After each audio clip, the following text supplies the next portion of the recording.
planet, kedil atau katai, 173 satelit alami yang telah diidentifikasi, dan jutaan benda langit seperti meteor, asteroid, dan komet, dan lain-lain. Semua objek berputar di sekitar matahari karena adanya gaya tarik gravitasi. Dari sekian banyak benda langit yang mengitari matahari secara langsung, terdapat benda langit yang paling besar yang dinamakan dengan planet.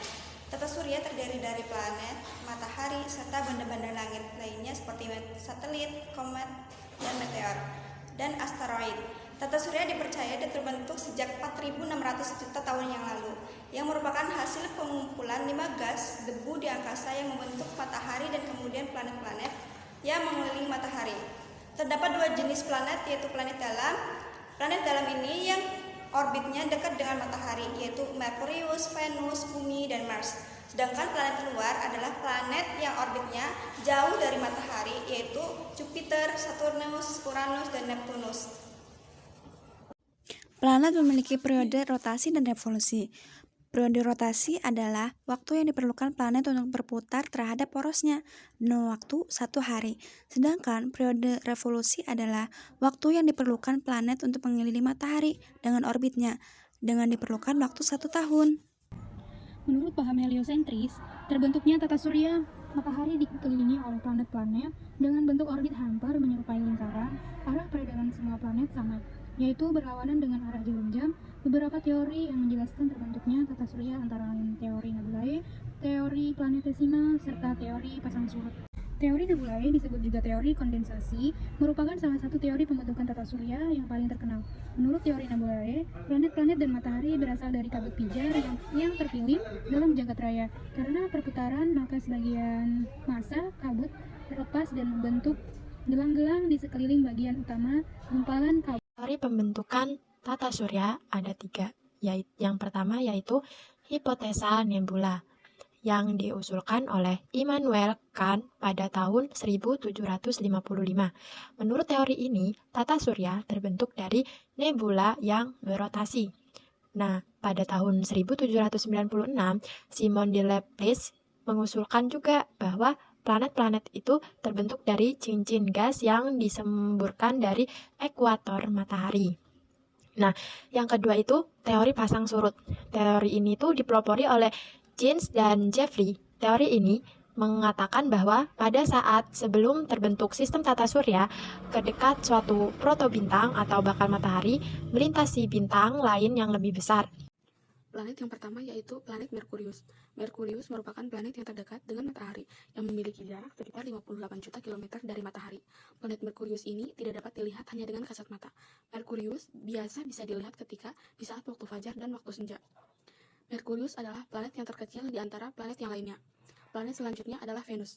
Planet ini biasa terlihat dari bumi pada sore hari. Terlihat seperti bintang, tapi tidak berkelip-kelip. Namun, atmosfer planet Venus ini beracun, diisi dengan karbon dioksida dan diselimuti awan tebal berwarna kuning yang mengandung asam sulfat. Yang ketiga yaitu Bumi. Bumi adalah salah satu planet yang tidak memiliki ukuran terbesar, karena yang kita tempati adalah Bumi, sehingga kita menganggap Bumi adalah planet yang terbesar dengan adanya jumlah penduduk yang tak terhitung. Pada bumi ini ada atmosfer yang melindungi dan campuran bahan kimia organik yang tepat untuk melindungi pada lapisan matahari, sehingga planet ini merupakan satu-satunya planet dalam anggota tata surya yang dapat mendukung adanya kehidupan, dan bumi termasuk planet ketiga dalam urutan tata surya. Yang keempat yaitu planet Mars. Mars merupakan planet keempat dalam tata surya. Mars memiliki atmosfer yang sangat tipis, dingin, berdebu, padang pasir atau gurun. Planet Mars juga terkenal dengan gunung berapinya yang besar dan lembah yang dalam. Bahkan planet ini merupakan yang paling sering terjadi badai angin dibandingkan dengan planet lainnya.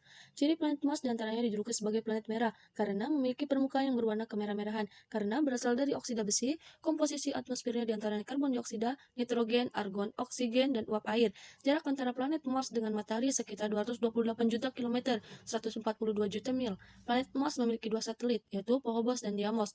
Mars tidak memiliki cincin. Suhu planet Mars antara kurang lebih dari 113 sampai 0 derajat Celcius. Yang kelima itu planet Jupiter. Jupiter adalah planet kelima dalam urutan anggota tata surya. Jupiter merupakan planet yang terbesar di antara planet yang lainnya. Jupiter memiliki garis tengah pada permukaan sekitar 1042.860 km dan mempunyai volume sekitar 1.300 kali dari volume bumi. Dengan letak Jupiter lebih jauh dari planet yang lainnya, namun Jupiter mudah dilihat dengan kasat mata karena ukurannya yang sangat besar dan memantulkan lebih dari 70% cahaya matahari yang diterimanya. Jupiter memiliki gas yang berwarna merah yang akan berputar mengelilingi tengah-tengah planet Jupiter, yang akan membentuk ikat pinggang merah raksasa yang kemudian menghasilkan badai besar di permukaan Jupiter. Untuk rotasinya Jupiter melewati masa rotasi selama 9,8 jam, yang sekitar 2,5 kali lebih cepat dibandingkan dengan Bumi, serta dengan revolusinya sekitar 12 tahun. Yang keenam yaitu planet Saturnus. Saturnus adalah planet yang keenam dalam urutan anggota tata surya. Saturnus merupakan planet yang tercantik di antara planet lainnya karena Saturnus memiliki cincin yang mengelilingi planet. Karena ukuran cincinnya lebih besar dibandingkan dengan planet yang lainnya, karena pada Saturnus terdapat pada cincin-cincin kecil yang berjumlah sampai ratusan. Cincin kecil yang ada di planet Saturnus ini tersusun dari gas beku dan butiran-butiran debu yang menurut para ahli merupakan peninggalan dari satelit yang lebih dulu yang sudah hancur karena benturan dengan planet-planet lain. Uranus. Uranus adalah planet yang ketujuh dalam urutan anggota tata surya.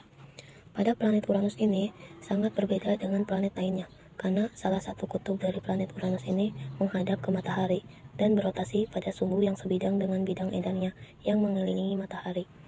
Uranus sebagai planet yang pertama kali ditemukan dengan menggunakan teleskop. Meskipun planet ini berbeda pada urutan ketujuh di dalam tata surya, namun Uranus adalah planet yang paling dingin di antara planet lainnya. Planet ini memiliki ukuran 4 kali bumi. Berikut ciri-ciri dari planet Uranus diantaranya. Planet dengan suhu terendah yaitu kurang dari 224 derajat Celcius. Memiliki satelit sebanyak 27 buah. Diameter planetnya sebesar 50.724 km. Berwarna biru muda, memiliki cincin redup vertikal, berputar pada poros sejajar orbitnya. Atmosfernya terdiri dari metana, inti padat metana beku. Jarak Uranus ke matahari sejauh 1,8 miliar mil atau 2,9 miliar kilometer. Uranus membutuhkan 17 jam bumi untuk berotasi pada porosnya dan membutuhkan 84 tahun bumi untuk mengorbit matahari. Selanjutnya, Neptunus. Neptunus adalah planet yang ke-8 dalam urutan anggota tata surya. Neptunus adalah planet yang memiliki angin yang badai sehingga disebut dengan planet yang paling berangin dalam tata surya. Sehingga bisa saja ada badai yang sangat besar yang timbulnya dari planet ini. Planet ini memiliki ukuran jarak dari matahari, yaitu sebesar 4-500 juta kilometer. Untuk masa 16 jam, revolusi pada planet ini membutuhkan waktu selama 165 tahun, serta yang dibutuhkan untuk rotasinya adalah 16 jam. Planet Neptunus ini memiliki kesamaan dengan Uranus memiliki atmosfer yang terdiri dari helium dan hidrogen, serta memiliki gas metana yang sama dengan planet Neptunus. Pada planet Neptunus ini juga berbeda dengan lainnya. Planet ini tidak memiliki batasan-batasan antara lapisan-lapisannya. Baik, kesimpulan dari presentasi kelompok kami itu, kita membuat alat peraga ini untuk media pembelajaran. Yang pertama, mempermudah tugas guru sebagai pendidik dan memudahkan murid untuk lebih cepat memahami. sekian dari kelompok kami. Wassalamualaikum warahmatullahi wabarakatuh.